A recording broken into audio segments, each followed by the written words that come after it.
ETF index mutual funds నేర్చుకుని stock మార్కెట్లో రాణించాలనుకుంటున్నారా? వెంటనే ఈ నెంబర్కి కాల్ చేయండి.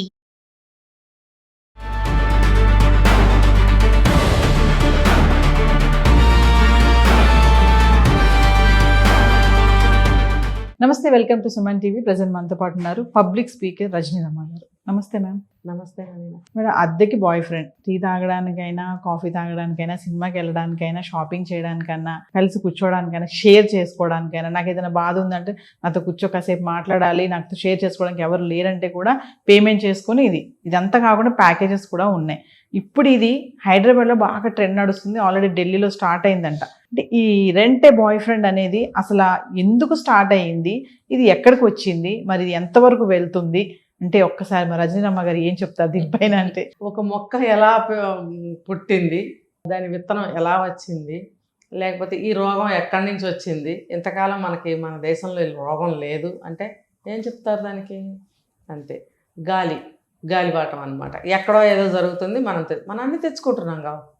పరాయి దేశాల నుంచి అన్నీ తెచ్చేసుకున్నాం. ఏం తెచ్చుకోలేదు చెప్పండి? మనిషే మారిపోయాడు. అసలు మనిషి బుద్ధులు మారిపోయినాయి. అసలు వాడు ఇప్పుడు మిగిలింది డబ్బు కులాలు మిగుల్చుకున్నారు, అన్నీ వదిలేశారు. ఆ రెండు మాత్రం వదలరు కదా. అయితే ఇది జపాన్లోనో జర్మనీలోనో ఉన్న దరిద్రం రోగం అది. అక్కడి నుంచే మన కోవిడ్ కూడా అక్కడి నుంచే వచ్చిందిగా, చైనా నుంచి వచ్చింది. కాబట్టి ఈ రోగాలన్నీ అక్కడి నుంచి వస్తాయన్నమాట. ఇప్పుడు వాళ్ళ అవసరం కొద్దీ వాళ్ళు ఏదో వాళ్ళ పద్ధతి ప్రకారం చేసుకుంటారు. అది మన పద్ధతి కాదే. మనకెందుకు? మనం ఇప్పుడు తోలు ఒలిచినా సరే మనం వాళ్ళ రంగు రాము. ఒలుచుకుందామా పోనీ, రక్తం వస్తుంది కానీ ఆ రంగు రాదు మనకి. ఆ బుద్ధి ఉండాలి. దీనికి ముతక సామెత ఒకటి చెప్తారు పెద్దవాళ్ళు, పులిని చూసి నక్క వాతల పెట్టుకుంది అంటే దీనికి తోలు ఉడుతుంది తప్ప పులిచారలాగా దీనికి ఏర్పడవు కదా. వాతలు ఏర్పడతాయి మహా అయితే, ఒరిజినాలిటీ అయితే ఉండదు. ఆ స్కిన్ కానీ అది కానీ రాదు. మరి ఆ బుద్ధి జ్ఞానం మనకు లేదు. ప్రతిదీ తెచ్చుకోవాలి. ఇంకా చెప్పాలంటే ఆ దేశాల యొక్క మార్కెట్లే మన ఇండియాలో చలామణి అవుతుంది. మన ఒరిజినాలిటీని ఎలా మనం కోల్పోతున్నాం అనేది ప్రతి ఒక్క సంఘటనలో చూడొచ్చు మనం. అలాగే జపాన్లో వాళ్ళేదో చేసుకుంటే దాన్ని మెల్లగా ఇండియాలోకి తీసుకొచ్చారు. ఒకడు వెళ్తాడు అనమాట, ఒకడు వెళ్ళి చూస్తాడు, లేకపోతే ఎక్కడో వింటాడు, దాన్ని మనం ఇంప్లిమెంట్ చేసి చూద్దాం రిజల్ట్ ఎలా వస్తుందని మొదలెడతాడు. అలా ఒకడు మొదలుపెట్టినప్పుడు ఢిల్లీలో ఈసా బల్లా అని చెప్పి ఒక ఆవిడ ఏం చేసింది, ఆవిడ కూడా ఏదో సోషల్ మీడియా ఇన్ఫ్లుయెన్సర్ ఏదో సంథింగ్. ఆవిడ ఏం చేసింది, ఇన్స్టాలో అతన్ని క్యాచ్ చేసింది, సంథింగ్ జరిగింది, సర్వీస్ చేసి ఎలా ఉంటుందో చూద్దామని చెప్పి ఆ యాప్ని డౌన్లోడ్ చేసుకోవాలట. ఆ యాప్ ఏదో తగలబెట్టాడు, దాన్ని డౌన్లోడ్ చేసుకుని అందులో బుక్ చేసుకుని ఈవిడ కనెక్ట్ అయింది. కనెక్ట్ అయితే వచ్చాడు, సర్వీసెస్ మంచిగా ఇచ్చాడు, నాకు బాగుంది అనిపించింది అని చెప్పి వైరల్ చేస్తుంది. ఈవిడ ఆ పని చేయకూడదు. ఈవిడ ఏదైనా చెడు ఉందంటే దాన్ని పబ్లిక్లోకి తీసుకురాకూడదు. ఇప్పుడు ఆవిడ బయటకు పెట్టేసింది, కొన్ని లక్షల మంది చూసేశారు, అందులో మనం కూడా ఒకళ్ళం చూసాం. కాబట్టి అది చెడు, మీరు దాని జోలికి వెళ్ళకండి అని చెప్పడానికి మనం కూర్చున్నాం ఇక్కడ. అంటే మీరు చెప్పట్లేదా ఇప్పుడు ఇందులో అంటే? మరి ఏం చెప్పాము మేము ఇక్కడ? దాంట్లోకి వెళ్ళొద్దు అని చెప్తున్నాం.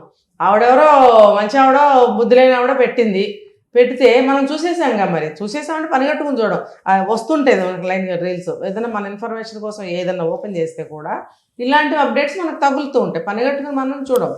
అది మనం అలాగే తోసేయాలి కానీ దాన్ని మళ్ళీ జనాలకి తెలియజేయటము ఇదంతా అనవసరం. అయితే ఒక విషయం చెప్పండి మేడం, ఇప్పుడు జరుగుతుంది, ఇది ఇలా ఉంది ప్యాకేజ్ ఇవన్నీ పక్కన పెడితే అసలు మరి అంటే దీని దరిద్రం అనాలో ఏమనాలో తెలియదు కానీ దీని జోలికి రాకుండా ఉండాలి అంటే ఏం చేయాలి? అసలు ఏం చేయాలి అని అంటే ఇప్పుడు ఇదంతా ఎవరికి జరుగుతాయి నవీనా? డబ్బు, మస్తుగా డబ్బు ఉంది, మూలుగుతుంది, మాకు ఒళ్ళు బలిసింది, ఒళ్ళు కొవ్వెక్కింది, మాకు మైండ్ పని చేయట్లేదు, ఇలా ఉండేవాళ్ళు చేసుకుంటారు.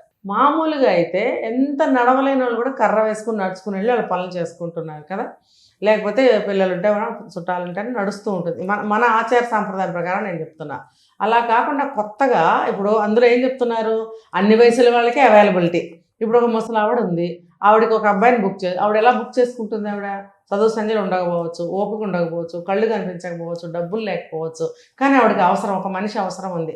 గతంలో ఒక 10-15 years క్రితము కొంతమంది యూత్ బయలుదేరి ఇలాంటి వాళ్ళకి మేము కరెంటు బిల్లులు కడతాము, ఏదైనా రేషన్ కావాలంటే తెచ్చి పెడతాము, మాకు ఫోన్ నెంబర్ ఇచ్చి వెళ్ళేవారు.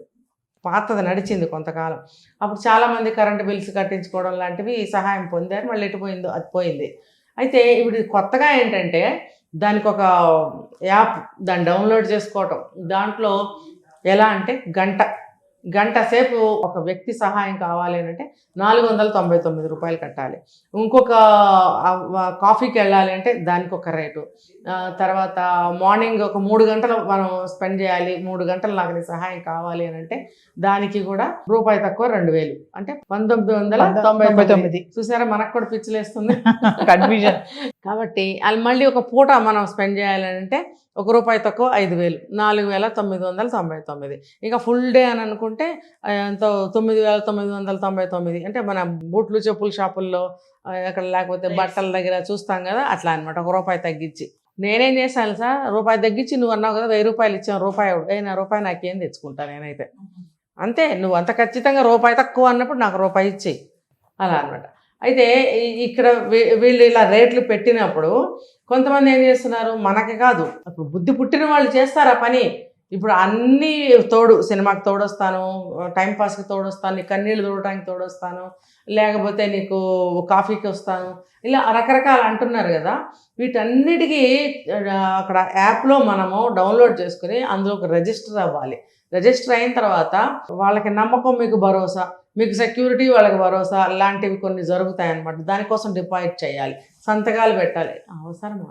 కానీ దీని వెనకాల పెద్ద స్కామ్ కూడా ఉందని చెప్పి సజ్జనారు కూడా చెప్పడం జరిగింది. ఆయన కూడా చెప్పారు, ట్రాప్ అవుతున్నారు అమ్మాయిలు అని చెప్పేసి. ఇప్పుడు అమ్మాయిలు కదా, ఎక్కువ అమ్మాయిల కోసం అని అంటున్నారు కదా. పోనీ పెద్దవాళ్ళు అనుకోండి, ఆస్తుపాస్తులు ఉన్నాయి, వాళ్ళని ఇంకో రకంగా ట్రాప్ చేయొచ్చు కదా. డబ్బులు లాగేసుకోవడమే ప్రధాన ఉద్దేశం వీళ్ళకి.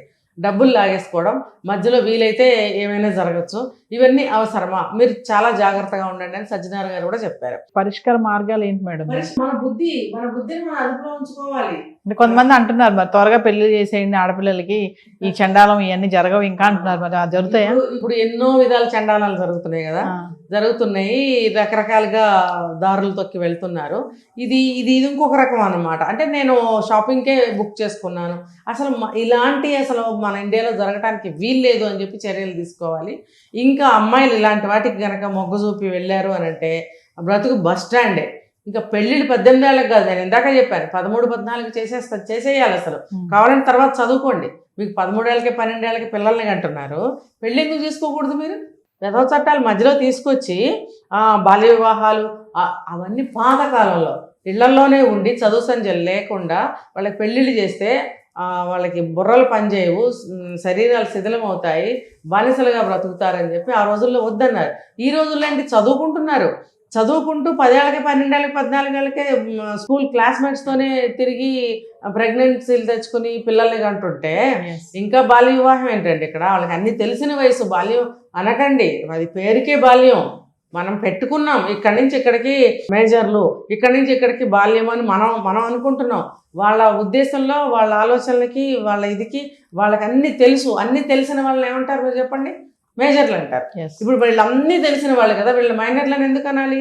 కాబట్టి 14 ఏళ్ళకైనా 13 ఏళ్ళకైనా చేసేసుకోండి పెళ్ళిళ్ళు. 18 అంటే టూ లేట్, టూ లాంగ్. అది 18 అంటే మేజర్లు అయ్యాక చేసుకోమని అవసరం లేదు. వీళ్ళు 12 ఏళ్ళకే మేజర్లు. అంటే హెల్ప్ కోసం స్టార్ట్ అయినటువంటి కల్చరు ఇది ఎంతవరకు వెళ్ళిపోయిందంటే ఇప్పుడు ఇంకా షేర్ చేసుకోవడము, డేటింగ్స్కి వెళ్ళడము, తర్వాత చాలా చాలా ఉన్నాయి అనుకోండి. అంటే ఫైనల్ గా ఏం చెప్తారు దీన్ని? అంటే ఇప్పుడు మనము వేరే ఎవరో చేస్తే జిహాద్ అన్నాం మనం. ఇప్పుడు ఇది కూడా జిహాద్ లాగా మారితే, ఇప్పుడు అందులో మనం ఒకటి విన్నాం, వాడు పందిలాగా ఉన్నా నువ్వు సచ్చినట్టు ఒప్పుకోవాల్సిందే, దూడలాగా ఉన్నా నువ్వు ఒప్పుకోవాల్సిందే వన్స్ బుక్ చేసుకున్న తర్వాత. లేకపోతే 6 అడుగులు స్లిమ్గా సినిమా యాక్టర్ లాగా ఉండాలని నువ్వు కోరుకుంటే ఉండకపోవచ్చు అని కూడా ఒక టాక్ వచ్చింది. దీనికి కూడా ఏమంటున్నారు, ఫోటోలు వస్తాయంట. ఫోటోలు వచ్చిన తర్వాత వీడు నాకు కావాలి అని పిలుచుకో. నీకు ఓన్లీ హెల్ప్ కావాలన్నప్పుడు వాడు అన్నా నీకెందుకు అంటే నీ ఇంటెన్షన్ అక్కడ వేరుగా ఉంది కదా. సరే, నువ్వు కోరుకున్నట్టు వాడు 6 అడుగుల ఆజానుబాహు అరవింద దళాయత నేత్ర ఏదో అంటారు, వాళ్ళే వచ్చారు అనుకుందాం. వస్తే నువ్వు షాపింగ్ చేసుకుని పంపిస్తావా? వాడు షాపింగ్ చేసి ఊరుకుంటాడా? అంటే ఇది ఒక రకం జిహాదే.